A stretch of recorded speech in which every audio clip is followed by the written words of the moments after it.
Welcome back to the Ascent podcast. In episode 1, we went over family learning, family education. In episode 2, we talked about rising gen and how to bring the next generation into the fold.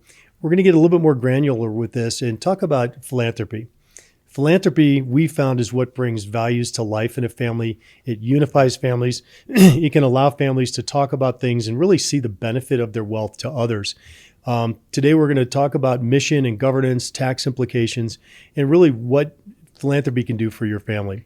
So with me to discuss these topics are two of my esteemed colleagues, Tom Thiegs, Managing Director of Leadership and Legacy, and Justin Flach, Managing Director of Wealth Strategy. So Tom, tell us a little bit about yourself. Yeah. So as Managing Director of Leadership and Legacy, I help families navigate some of the non-financial aspects of wealth. And what that means is I help them with family governance and communication, decision-making, and family education, along with setting up structures for family foundations. Okay. Justin? Yeah.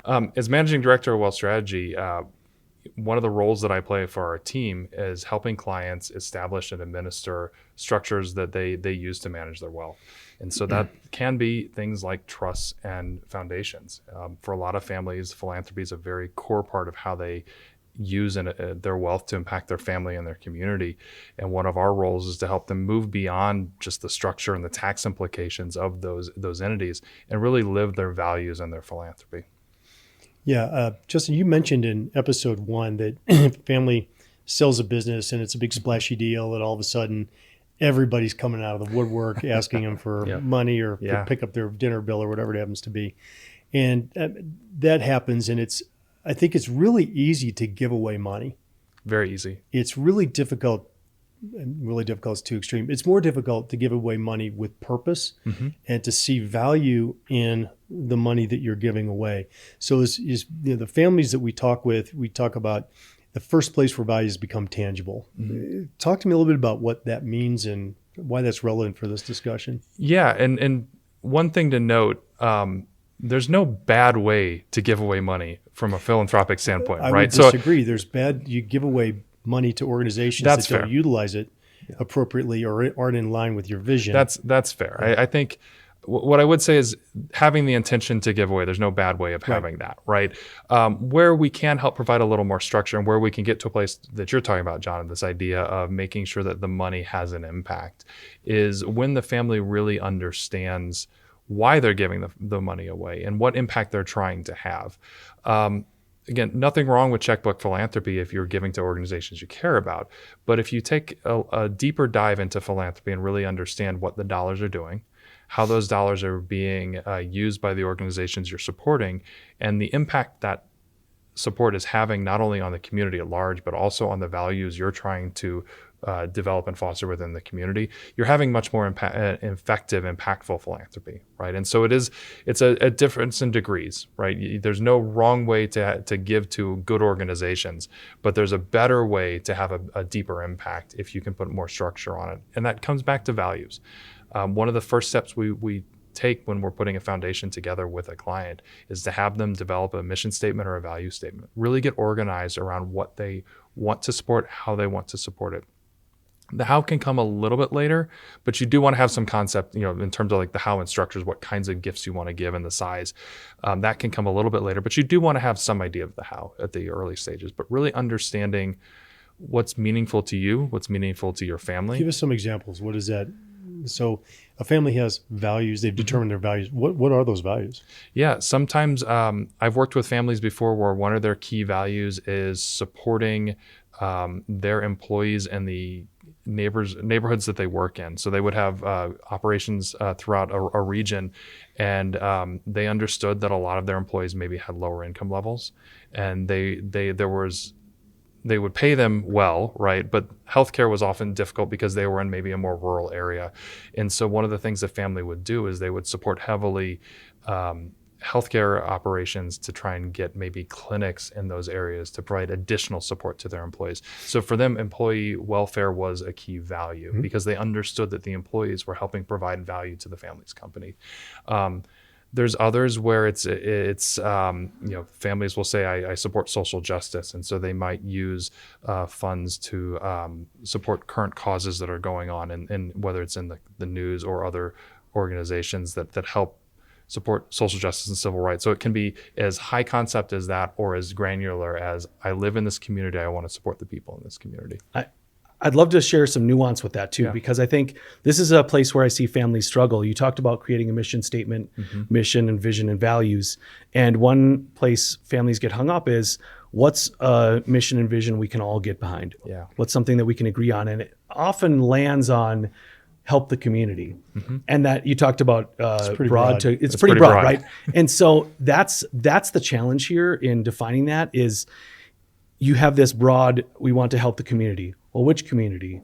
How far out? And we then, so I think what we try to do with families is, where do we narrow that scope? Is it, are you helping the national community, the state community, the local community, the international community even, right? And what I try to advise families to do is think about what your values are at a high level, but then start drilling down. Yeah. So, sometimes we'll end up with a very noble mission statement of, we want to make the world a better place.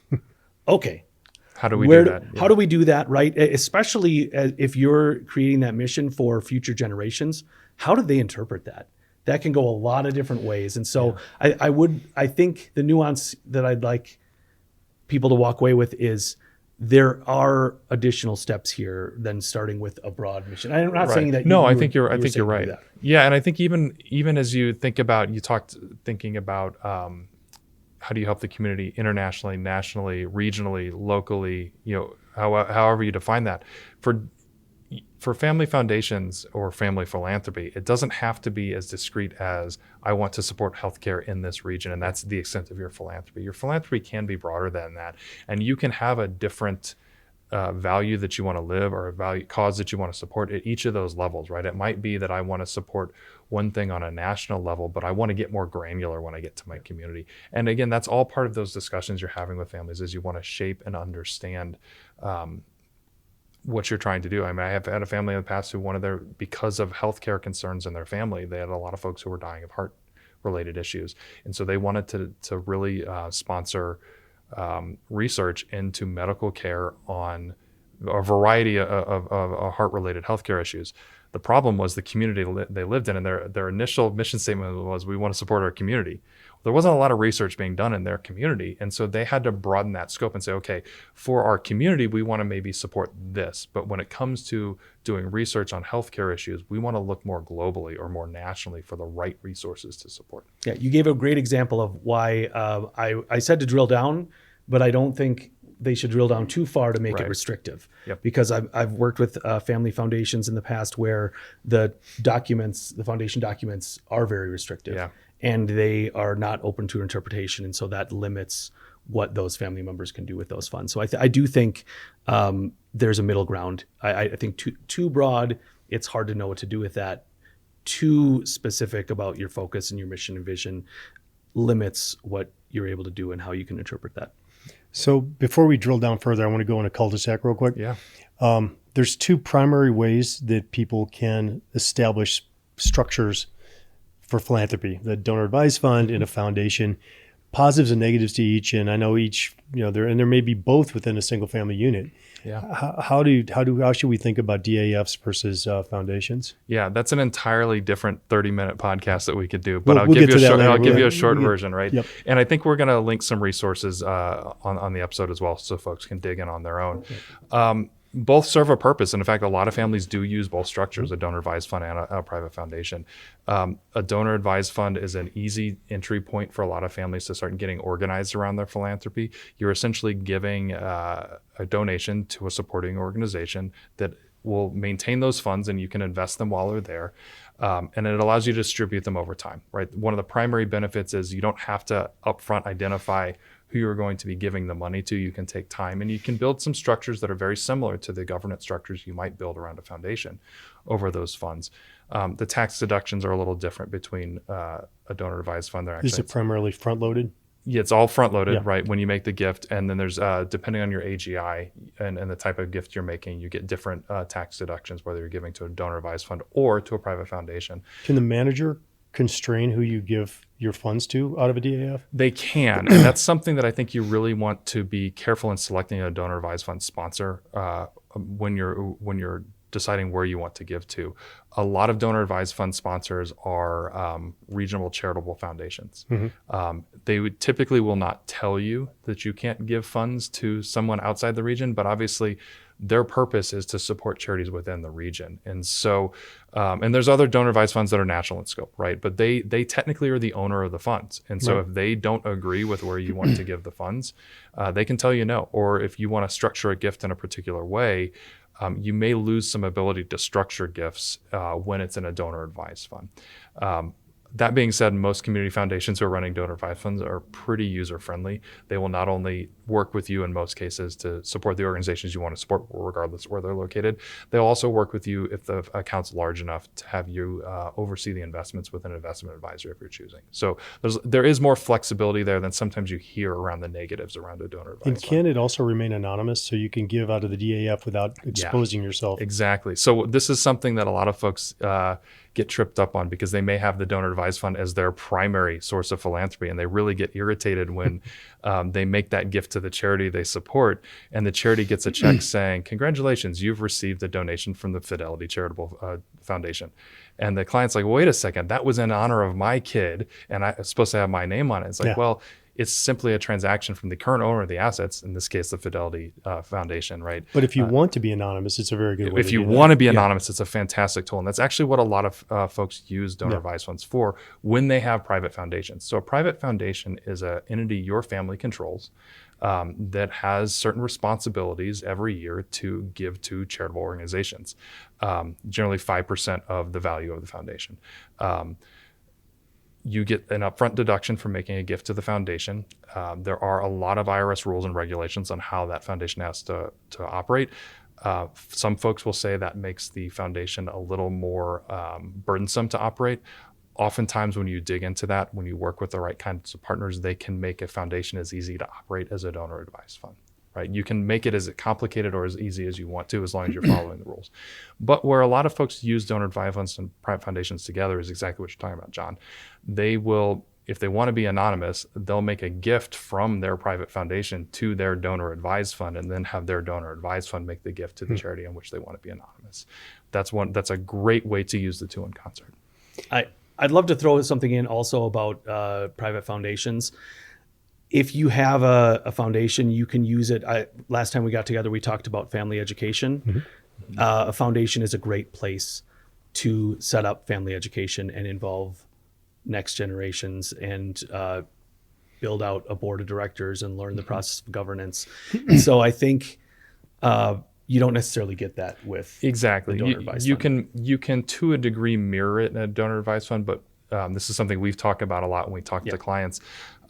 If it's not required, you don't always do it, right? And so if you try and create a board structure or a next gen structure around a donor advised fund, it's not required that you have that structure. And as a result, it kind of it drifts, right? If you're not required to do that administration, if it's not required of you, so many families that we work with just decide not to do it. Exactly. And so yes, you could set up those structures, but usually if there's not this push and need to have it done, exactly, they won't do it. Yeah. So either one requires values and missions? Yes. I think either one, because at the end of the day, you're still giving for the purposes you're intending to give. So they both require values and missions. They both have good benefits. They both have some drawbacks. And I think what's really important is that as a family, you don't just pick a structure, you pick the structure that meets the needs of what your family's trying to accomplish. And so that's where talking to your advisors and really understanding the options is a good way to proceed. Okay, thanks. That was less than 30 minutes, so I appreciate that. So we go back into the actual implications of practicality of philanthropy within a family. When families decide they're going to be philanthropic, which it takes some families a while to evolve to that, and some never do, and some are straight away, and that's all good.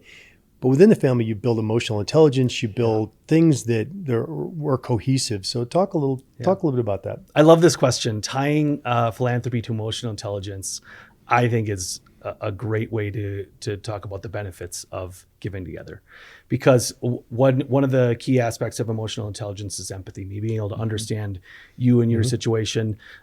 Giving to others in need is a great way to build empathy and understand their situation. Even doing the research to figure out what are the needs that are out there is a huge benefit. I worked with this family who decided to start doing more shared giving or family giving, or at least talk about their giving together. And this is about 5 years ago. And one of the activities they did in a family meeting was to say, hey, it was at that time, I think grandma said, I will fund money for every grandchild to donate to an organization. But what they were required to do is do some research and go find organizations and tell the rest of the family, why am I giving to this institution? And that activity absolutely builds emotional intelligence. It also created experiences for them to have to present and to create things. And you saw different styles for the kids. And to this day, I told you it was 5 years ago, it still is a cornerstone moment for that family to say, that was amazing. They've continued to do it since, but that activity brought them together. Again, building the relationship, another aspect of emotional intelligence. And it was something that they decided, this is what we're about.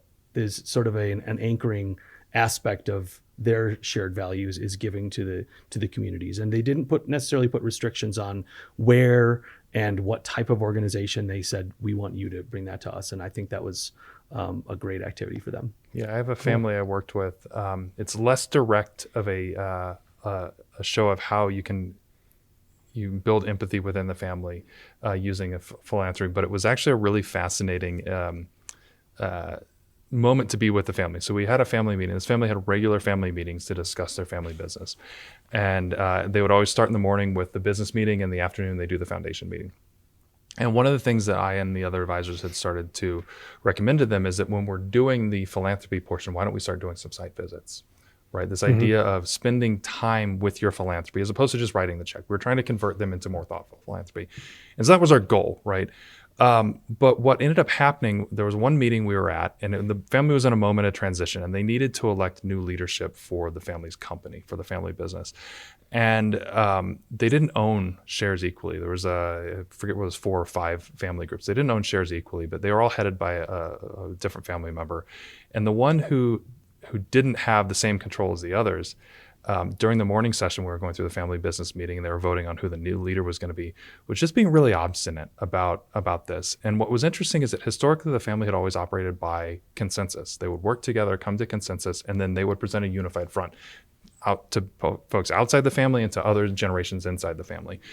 And when they made the final vote over who was going to be the new president of the company, that gentleman voted against the resolution. Now, it didn't stop the resolution, but it suddenly broke this trend of consensus and unanimity. I guess it's actually unanimity as opposed to consensus, but they would build the unanimity. So we took a break, went to lunch, went to do the site visit, and the whole family went, not just the leaders, but also the next gen and all that. And so while we were there, I watched him walk over to the gentleman who had been elected president and have a step aside conversation with him. And the site visit was for a workforce development organization that maybe also did a little bit of support around food security for folks in the community. So it's very impactful when you're there. And we were meeting with the people who were doing the work. We were meeting with people who were benefiting from it. Very impactful. We get back to the meeting for the afternoon session.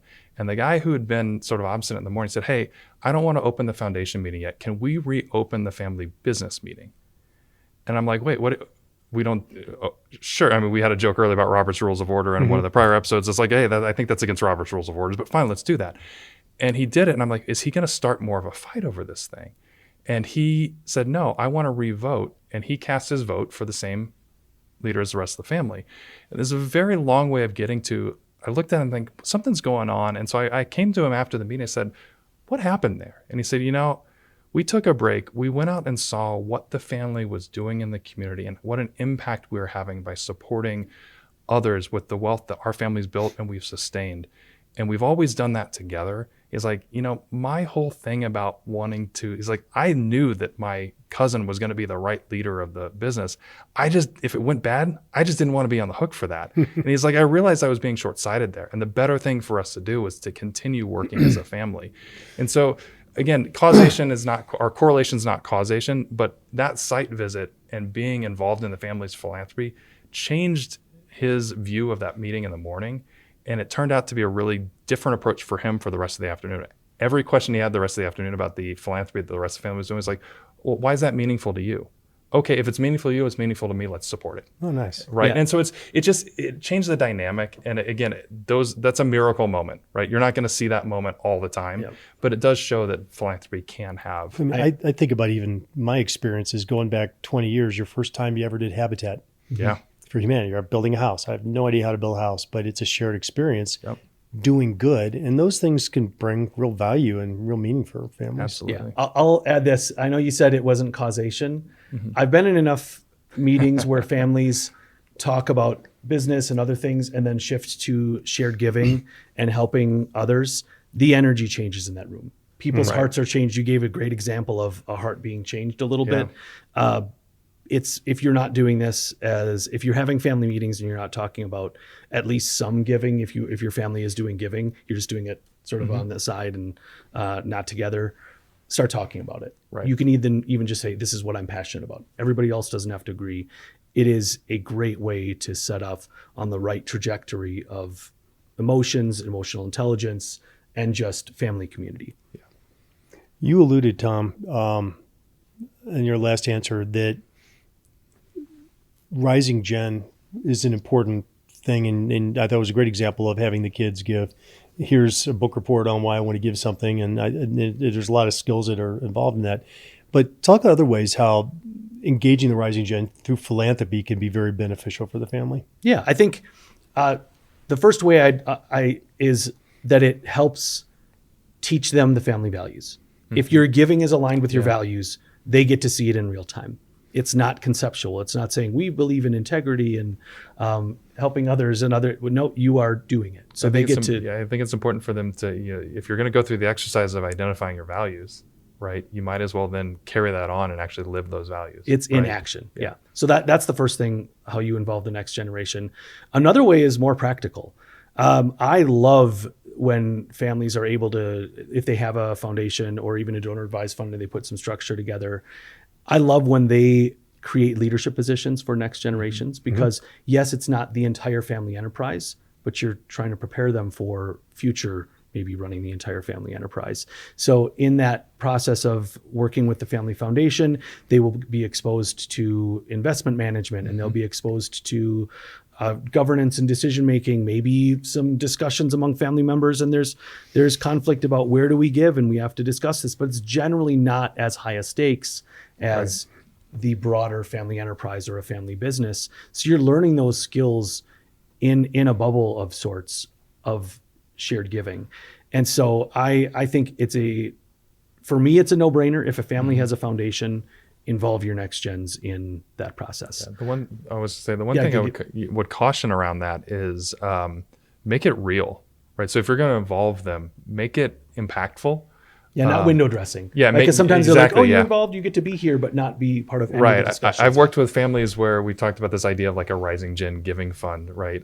And they say we want the rising gen to do the preparation and present, and then we all know they're going to approve all of the grants that the rising gen come up with as long as they're reasonable. But then the senior generation doesn't really interact with the rising gen around, essentially testing the hypothesis why separate, this is a good, right? It's separate. You just have them get together, they make their decision, okay, we do it. Or the dollar amount is so small in relation to either that individual's grant making ability. I had a family that I worked with in the past where, the rising gen, everybody was worth $25-30 million in that range, right?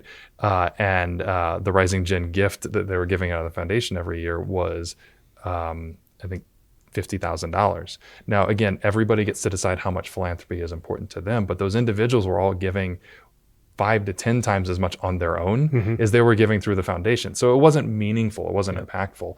I've had others where they put the rising gen on the board and they have say over the foundation's grants. And the senior generation overrules them every time the junior generation raises a question. And that's an area where that hurts the senior generation. It's probably something they really want to give to, but if you gave them the power to be on the board to say no, you have to respect that. And rather than pushing it through the foundation, maybe that's a place where you take your philanthropy outside and you give it on your own, right? And so there's ways to adjust around that, but you do have to make the involvement meaningful. Yeah, you're starting with the goals, right? Do you want to educate them and involve them? because what you just described is you invite them to the table, Right. but they don't actually get to participate in the decision making. That will be counterproductive. Yeah. So That encourages disengagement, Yeah. right? How many times do you want to be involved and not be listened to before you stop wanting to be involved? So you go into Once, what are my right. goals? maybe yeah. twice. Yeah, exactly. Yeah. So you want to say, this is more than just them being able to see us, it's them being able to participate. And maybe for your family, it is just to watch and observe, and that's fine. But make that clear going into it Exactly. for that part. It's you're here to observe, you're not here to participate, or if you are here to participate, It's real. It's real. Yep. Yeah, the word that keeps coming to mind is stewardship. I don't think we use that word enough, and I don't know that it's taken seriously enough. But families of this wealth, stewardship has got to be embedded, or else probably it's not going to be as successful as they would like it to be. Yeah, and once you start down the road of philanthropy and creating one of these structures, you have said, I am going to be a steward for the community, right? And for the wealth for the community, because it's no longer just about your family. You've created a private foundation. There are requirements that needs to be used for the benefit of the community. You make a gift to a donor advised fund that needs to be used for your community. Now, ultimately, again, the sponsor could make the choices for you if you don't make them for yourself down the road, right? But if you're going to go down the road, you want to make sure you're being an active steward. You're working for the benefit of others. That's the whole purpose behind philanthropy. So engaging those muscles where you're working together to work for everyone, that's a much more effective way of being a philanthropist. Yeah. I'll also say stewardship and giving to others is diametrically opposed to consumerism and entitlement. Yeah. And consumerism and entitlement is something I hear so many families talk about. They're worried about this. They don't want their kids to be entitled. They don't want their kids to be consumers. This is the antidote to that. So totally. the stewardship mindset to say your job is not to consume, your job is to protect, to grow, to give away. That's a very different mindset than your But it your could job be is an to and, consume. not an or. I mean, Yeah, absolutely. people can enjoy Absolutely. their wealth, but Yeah. also be stewards. or even an adjustment, right? So if you're seeing too much on this side, you say, let's try to push towards that stewardship and giving side of that spectrum, because we're seeing a bit more behaviors that we don't love on the other side. And I think, it's totally fine to do either or and in both of them, but sometimes too much of one of them is not great. So let's talk a little bit about governance. There's got to be rules around these things, and they have to be rules that are respected, but not necessarily carved in tablets. I'll start because you can talk about the tablets a little bit more. Yeah. My job is the tablets. Yours is the actual governance. Mine's the paper is in pencil. No, so governance looks very different for every foundation, really. A lot of them have some of the same structures. Most of them have a board of directors that are making the decisions, but how they do that is the part that's kind of flexible. So they have a responsibility, and you'll talk more about that, I'm sure. But how that family sets it up, there's a lot of freedom there that they can say, we want to have a board with committees, and there's a board that makes the ultimate decision, but we have a giving committee that they come up with all the recommendations and they do the research, and that can be made up of family members that aren't on the board. So you can involve the rising gen that way. So governance is important in a family foundation, but it's not, we don't see it as like this absolutely required process where you have a board of directors. Sometimes it's just a group of people who get together and say, who should we give to? And that's okay too. I like the idea of creating a bit more formality, especially if you have that elsewhere in your family enterprise that you want to mirror and prepare for. But yeah, I think there's a lot of flexibility with governance in a foundation, especially, and a lot with the donor. Yeah, and on that last point, I think it's one thing I talk to about families, particularly when they're transitioning from ownership of a business to managing their family's wealth, and this applies in sort of training for how you manage either the family's business or the family's wealth, is there are things you've done to be successful. There's governance you've used to be successful in your family business. It's not a bad place to start to look at those as models for how you might establish governance in your foundation or your family's wealth generally. The nice part about a foundation is that you can then use, as Tom said before, as a training ground for somebody who might then want to either step back into the family business. And if you've got mirrored governance structures, right? It's very easy. They've learned the skills they need to. Or if you're managing the family's wealth, the same idea. I think when it comes to governance, the other part here that is a little more technical, and this is probably for that other podcast we're talking about that's going to go in a deeper dive somewhere in the future. There are things you have to do if you establish a private foundation for purposes of meeting the requirements of the Internal Revenue Service, right? The IRS has come down from on high with tablets of rules that you have to follow. I think there's standards for that. There's advisors who can advise you on best practices for that. One thing that's really important there is they aren't actually as burdensome as they feel like they are if you understand what you're trying to accomplish, which is essentially be good people, don't cheat the system, use this for the benefit of the public, and be a good fiduciary, because as a leader of a private foundation, you are a fiduciary. And so there's ways to build those that are not as full of friction. They're not frictionless, but they're not as full of friction as they may seem. And I think for a lot of families, build that governance so that it's that technical governance so that it's correct for your family and your situation, and don't be overburdensome, right? Make sure it's modeled to what you need, and not this high idea of I'm running the Gates Foundation or this $1 billion foundation. Maybe your foundation's smaller, you need simpler governance. Yeah, I think that's a good rule of thumb, right? If it's a smaller foundation, simplify the governance. Don't get too complicated. Make sure you've got good advisors who can oversee it as well, right? Because sometimes that technical governance doesn't have to fall on the family. It could fall on your CPA or your attorneys. Yeah, it's okay. So I don't want to open up a huge can of worms with you, but you can also pay members of the family as part of that, right? Yeah, there's rules there. Yeah. And again, that is a can of worms, but there are rules for if there's folks on the board that you can give them, but I was saying give them market actual compensation paying jobs for doing that work. For doing that work. Yeah. Yeah. So that's another way that you can involve the rising gen. I was just saying that. Exactly. There's an open door there, but there's rules. Exactly. Yeah. Okay. One of the constraints on any giving program is the amount of money you have to give and the portfolio construction thereof. We're going to spend the next episode, and then we have 4 beyond this with regard to investments and all that kind of stuff, but just some kind of rules of the road of constraints and portfolio construction relative to giving. Yeah. Again, I won't go in the deep dive on technical rules, but there are rules around what you can and can't invest in when you're in a private foundation. A little different for a donor advised fund, but I think a good rule of thumb is to understand what you're wanting to give, and then tailor your investments to what you're trying to have the foundation produce, right? If you're talking private foundation, you have to give 5% of the value of the foundation every year. So there has to be some liquidity. There has to be some liquidity, although, think total return, because in a private foundation, the taxes are much lower. You're paying less than 2% in capital gains, essentially tax or income tax on private foundation, as opposed to the rates that you pay as an individual. So there's, again, less friction there if you need to change over the portfolio. But you do want that total return if you want a perpetual foundation to then at least return 5% a year, right? If you have to give 5%. If you're spending down, then that's fine. You want to know how long you have to spend down, and your portfolio is going to last long enough.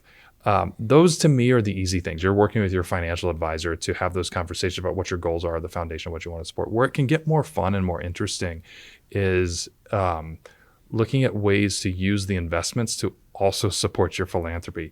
And this is where, again, we're going a little beyond my scope of expertise here, but I do work with my colleagues on this, and we talk about translating the values that clients have into investments they might want to use within their structure. And so that can be a really interesting avenue to explore, how you live your philanthropy through investing, not just through giving your 5% every year. Yeah, I think we have a future episode with one of our managing directors of investments, Jimmy, and I've been in multiple meetings with him where we've gone through that with family members to actually look at what are the investments. I'm not an expert, so I'm just leveraging other people's expertise in this. But the thing I've really enjoyed is the conversation around if we are giving to the environment, and that's one of the goals of our foundation, and we're also invested heavily in oil-based stocks, is that okay or is that not okay? And not to say whether it is or isn't, but the discussion's a great one usually, because people have differing opinions, but it's not something that is incredibly high stakes. It's really about preference. And I think those are some really good family building conversations when you say, here's here's my perspective on this. What's yours? And Yeah, and those kinds of things can shape your investments outside the foundation or outside your philanthropy as well. And then there's other tools beyond those kinds of screens for, are we investing in good or socially bad investments, depending on what your view I is. thought you were about to say gooder. Gooder investments or badder investments. But there's other products out there, right, where maybe instead of investing in government bonds, you're investing in loans to small businesses or something like that. Those are things that can support philanthropy, and those are all options available to foundations. And we'll get into in a subsequent episode impact investing and the impact of the sorts of things we do. So let's wrap this up. A couple of key takeaways that you each have on philanthropy. Okay. I think starting early with young kids in giving, make that part of their identity. It's a feel-good part of the family activities. You can fund it for them. Every family that has done this, where they, starting at a young age, allocate money to those children to give away, I don't think there's ever been one where they've said, I wish I didn't do that. Mm-hmm. So that is do that. If you're not doing that, start doing that at whatever age. They can be in their 30s. It doesn't matter. And maybe they can self-fund. The other thing I would say is, if you're not using your giving to help support other parts of your family enterprise, I think you're missing an opportunity. Mm-hmm. We talked about these already, about they can be training grounds, but also it can improve emotional intelligence. Mm-hmm. That has ripple effects in the family meetings that you have about other topics. And so I think have your philanthropy not just a standalone side thing that a couple people manage, bring it more into the fold of the larger family enterprise. Okay, Justin? I think one thing, a key takeaway for me, and we didn't really dive too deeply in this, and I know we're running out of time, so I don't want to dive too deeply into it now, but as you get organized around your philanthropy, spend some time to think about who you're giving to, where you're giving, and how you're giving. This concept of a philanthropic audit, right, can be a really powerful tool for a family. And it doesn't have to be like an audit from the IRS or audited financials from your CPA firm. It can be quite as simply looking at who you've been giving to over the last period of years. Or I've got a client where the family foundation had existed for over 20 years and they had a mission statement, and they never really looked at whether or not they were giving in line with that mission statement. And so one of the tasks we did with them was go back and look at the giving over the last 20 years. And for the most part, it did align, but there were a couple that were a little out of scope. And so it created a conversation around what really is this foundation for, and should those have been part of the foundation? So that organization can really help you understand what your goals are, what your values are, because to some degree, you're giving to the places that no one really gives just for the tax deduction. They give for the tax deduction and because it's really meaningful for them who they're giving to. And so getting organized around who you're giving to or who you've given to in the past can be a good way for you to document those values and then allow you to really dive in deeper as you move forward. So that organization, I think, is the key takeaway for me, is take the time to get organized. I have a tip for that, because I'm a visual learner, and I know other people are too. Honestly, a pie chart of what our current giving is, whether it's categories or organizations, and then that family together can create a pie chart of what it should look like. What's our ideal? Right. It's a fun activity because you say, okay, what are we doing now currently? What do we want to be doing? What do we want to be doing? It's a nice. You can have a. Are there parts of what we're doing right now that we don't want to give up, so that we have to augment the philanthropy? Exactly. Yeah. Yep. So I think that's a good way to accomplish it. What you're talking about. Great call. Awesome discussion. Thank you all for your time to be here. Philanthropy is the glue that can hold families together and really unify around purpose and emotional intelligence and everything else. So we'll pick this up in the next episode with investments as an education tool. So thank you all. Great. Thank you.